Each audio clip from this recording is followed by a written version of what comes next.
पासवान जी के दामाद को आयोग में जगह मिली है, अशोक चौधरी जी के दामाद को आयोग में जगह मिली है, मांझी जी के दामाद को भी मुख्यमंत्री जी से अपील करते हैं कि समर्पित जमाई आयोग का गठन किया जाए। तेजस्वी यादव बिहार की राजनीति में रिवर्स स्वीप लगाते दिख रहे हैं। भ्रष्टाचार, परिवारवाद, जंगल राज, ऐसे आरोपों की बारिश लालू पर होती रही है। अब तेजस्वी बीजेपी जेडीयू को ऐसे ही आरोपों में घेरने की कोशिश कर रहे हैं। इस सरकार में कोई अपने बेटे, कोई अपना दामाद, कोई अपने पति, तो कोई रिश्तेदार को रेवड़ी और मलाई बांट रहा है। हम चाहते हैं मुख्यमंत्री जब तो कुछ बचा नहीं, एक समर्पित जमाई आयोग का आप बना दीजिए। अब कितना जमाई लोग हैं भाई? अभी हाल फिलहाल में कई जगह जो है मलाईदार पदों पर यही भूंजा पार्टी के रिश्तेदारों को जगह दी गई है। तेजस्वी तंज कस रहे हैं। नीतीश कुमार से जमाई आयोग की गठन करने को कह रहे हैं कि उनके पास पूरी लिस्ट है कि किस नेता के जमाई को कहां क्या मलाई दी गई। तेजस्वी गिनाते हैं, पूर्व केंद्रीय मंत्री रामविलास पासवान के दामाद धनंजय कुमार उर्फ मृणाल पासवान को अनुसूचित जाति आयोग का अध्यक्ष बनाया गया। केंद्रीय मंत्री जीतन राम मांझी के दामाद देवेंद्र कुमार को अनुसूचित जाति आयोग में उपाध्यक्ष बनाया गया है। बिहार सरकार में मंत्री अशोक चौधरी के दामाद सायंत कुणाल को बिहार राज्य धार्मिक न्यास परिषद का सदस्य बनाया गया है। तेजस्वी कह रहे हैं कि बिहार में बीजेपी जेडीयू नेताओं के दामादों की पौ बारा है। परिवारवाद का ये आलम है कि अफसरों के रिश्तेदारों पर भी कृपा बरस रही है। बिहार में स्पेशल अरेंजमेंट कमीशन का गठन कर दीजिए। स्पेशल अरेंजमेंट का, फलना जी के दामाद को, फलना जी के पत्नी को, फलना जी का बेटा बेटी को वहां डाल दीजिए। अब बचा क्या है बिहार में? लगातार परिवारवाद पे ये लोग जो है हम लोगों को ज्ञान देते हैं, और हो क्या रहा है यहाँ इस सरकार में बैठे हुए? ये लोग आयोग में क्या काम करेगा? यानी बिहार का मंत्रालय भी ऐसे ही बर्बाद कर दिया इन लोगों ने, सचिवालय भी बर्बाद कर दिया, सुप्रीम कोर्ट में पैनल भी बर्बाद कर दिया, पूरा सिस्टम जो है कोलैप्स कर दिया गया। तेजस्वी के ये हमले इसलिए अहम हो जाते हैं क्योंकि खुद लालू परिवार ऐसे आरोपों को झेलता रहा है। राजनीति में लालू परिवार की गहरी जड़ों पर चोट होती रही है। और यूं ही नहीं था, खुद लालू यादव बिहार के मुख्यमंत्री और केंद्रीय मंत्री रहे। चारा घोटाले में लालू जेल गए तो पत्नी राबड़ी देवी को सत्ता थमा गए। लंबे अरसे बाद बिहार की सत्ता में आने का मौका मिला तो तेजस्वी यादव डिप्टी सीएम बने।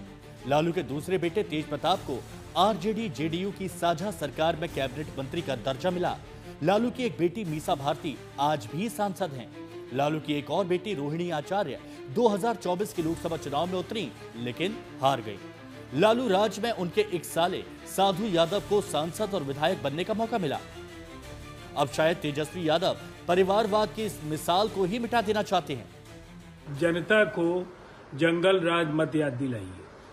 118 नरसंहारों का जो जलता हुआ बिहार था, उसकी वापसी की कल्पना मात्र से जनता के रोंगटे खड़े हो जाते हैं।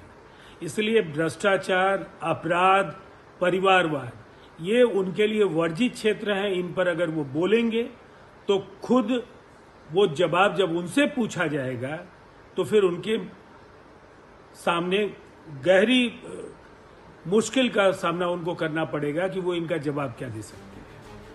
तेजस्वी परिवारवाद के आरोपों से मुक्ति पाने में लगे हैं तो उनके विरोधी इसे जनता की स्मृतियों से गायब नहीं होने देना चाहते और इसलिए जमाई पर यह नई लड़ाई दिलचस्प हो जाती है। रोहित सिंह के साथ शशि भूषण कुमार, पटना, आज तक। और तेजस्वी के इन आरोपों पर हमने जीतन राम मांझी के दामाद देवेंद्र मांझी से बातचीत की। वो कह रहे हैं लालू परिवार को दलितों पिछड़ों को पद मिलना पच ही नहीं रहा है। देवेंद्र मांझी जी, आपके ऊपर निशाना है और दूसरे जो चेहरे शामिल किए गए, तेजस्वी यादव कह रहे हैं कि अब तो राज्य में जमाई आयोग बना देना चाहिए। देखिए, तेजस्वी जी बड़बोल लोग हैं और वो जब सीबीआई, आईडी, इस सब पर, ईडी पर, सब पर सवाल खड़ा किया, तो हम तो छोटा मोटा चीज़ है और दलित हम हैं, तो उनका तो हम पर वार करना लाजिम होता है। तो कहते हैं ना, हम लोग को गड्ढा समझ लिया है, कमज़ोर वर्ग समझ लिया है, इसलिए डायरेक्ट वो ये कर रहे हैं, प्रहार कर रहे हैं। लेकिन मैं बता देना चाहता हूँ कि मैं कमज़ोर नहीं हूँ और दलितों के हित के लिए मैं 15 साल से लगा हुआ हूँ और मुझे जब ये काम मिला है तो मैं करूँगा। मुझे आप डरा सकते हैं, देवेंद्र मांझी को डरा सकते हैं, लेकिन इस आयोग को नहीं डरा सकते हैं जो पद पर मुझे दिया गया है इस कुर्सी पर। कल हमने देखा एक नोटिस भी जारी किया आपने लालू प्रसाद यादव जी को, उसमें ये आरोप लगाया या स्पष्टीकरण मांगा, क्या वो मामला क्या था? एक्चुअली सोशल मीडिया पर आप देखे होंगे कि लालू यादव जी के जन्मदिन के अवसर पर एक कार्यकर्ता उनका डॉक्टर साहब भीमराव अंबेडकर जी का मूर्ति लेकर आता है और उनका जो अंदाज है वो टेबल पर कुर्सी पैर रख के और उस पैर के सामने बाबा साहब का फोटो रखता है और वो श्री लालू प्रसाद यादव जी को इतना भी नहीं ये हुआ कि उस फोटो को कम से कम स्वीकार करें या कम से कम सम्मान दें, वो तो बहुत दूर की बात, उन्होंने पैर हटाया तक नहीं। तो इस तरह से पूरे देश में दलितों के प्रति, दलितों का जो रुझान है उनके प्रति बड़ा गलत मैसेज गया है। तो मुझे लगा कि भाई ये तो बहुत गलत बात है, तो मुझे संज्ञान लेना चाहिए, इसलिए मैंने इस पर संज्ञान लिया है और हमने नोटिस करके उनसे जवाब मांगा है कि आप स्पष्टीकरण दे दीजिए, वरना हमारा जो आयोग का जो काम है वो मैं करूँगा।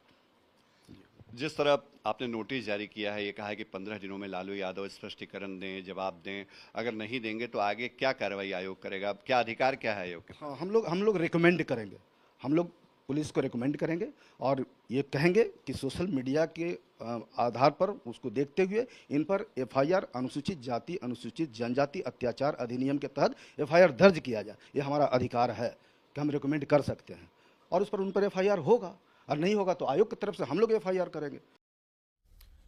तेजस्वी के आरोपों पर बीजेपी ने कहा कि लालू के बारे में कहा जाता था, ना खाता ना वही, जो लालू कहें वही सही। तेजस्वी को सिर्फ बयान देना आता है।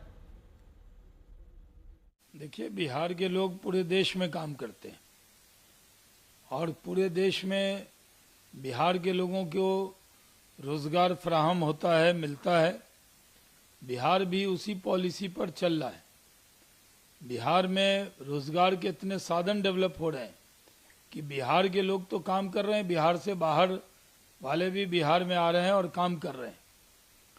इसको विवाद में खसीटने की कोशिश कर रहे हैं तेजस्वी यादव।